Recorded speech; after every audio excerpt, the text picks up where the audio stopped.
ఈ నెలాఖరులో మరో PSLV rocket ప్రయోగానికి ఇస్రో సిద్ధమైంది.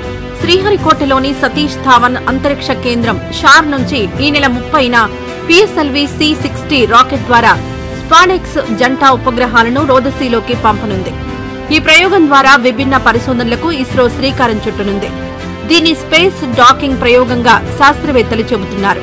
ఈ ప్రయోగానికి సంబంధించిన రాకెట్ అనుసంధాన పనులతో పాటు శిఖర భాగాన ఉపగ్రహాన్ని అమర్చే ప్రక్రియను కూడా గురువారం పూర్తి చేసినట్లు ఇస్రో అధికారికంగా వెల్లడించింది. ఈ నెల 30వ తేదీ రాత్రి 9:48 షార్లోని మొదటి ప్రయోగ వేదిక నుంచి పిఎస్ఎల్వి C-60 రాకెట్ ప్రయోగం జరగనుంది. దీని ద్వారా చేసే పరిశోధనలు భవిష్యత్తులో అంతరిక్షంలో భారత ఆధ్వర్యంలో స్పేస్ స్టేషన్ నిర్మాణానికి ఎంతో దోహదపడతాయని ఇస్రో శాస్త్రవేత్తలు భావిస్తున్నారు. ఈ ప్రయోగం ద్వారా 2 ఉపగ్రహాలను కక్షలోకి పంపి వాటిని అనుసంధానిస్తూ విడగొడుతూ ఇస్రో ప్రయోగాలు చేపట్టనుంది. ఈ ఉపగ్రహాలతో పాటు వివిధ రకాల పరిశోధనల కోసం 24 ఉపకరణాలను కూడా పంపుతున్నారు. ఈ మిషన్ విజయవంతమైతే మరిన్ని ప్రయోగాల్లో డాకింగ్ సిస్టమ్ను పరిశీలించనున్నారు.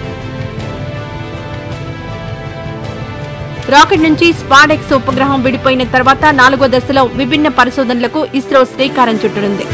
ఈ ప్రయోగంలో PS-4 ద్వారా ఏకంగా 24 పరిశోధనలు చేసేందుకు 24 చిన్న ఉపకరణాలను పంపుతున్నారు. ఈ పరిశోధనల ద్వారా ఇస్రోకు విలువైన సమాచారం రావడమే కాకుండా స్పేస్ స్టేషన్ నిర్మాణానికి ఎంతో ఉపయోగపడుతుందని శాస్త్రవేత్తలు భావిస్తున్నారు.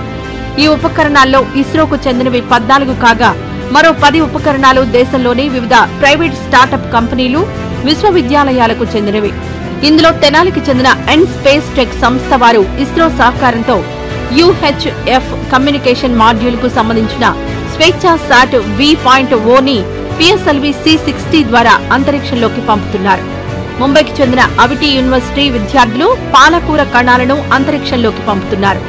ఇది అంతరిక్షంలో ప్రత్యేక పరిస్థితుల్లో మొక్కలు ఎలా పెరుగుతాయనే దానిపై అధ్యయనం చేసేందుకు ఉపయోగపడుతుంది.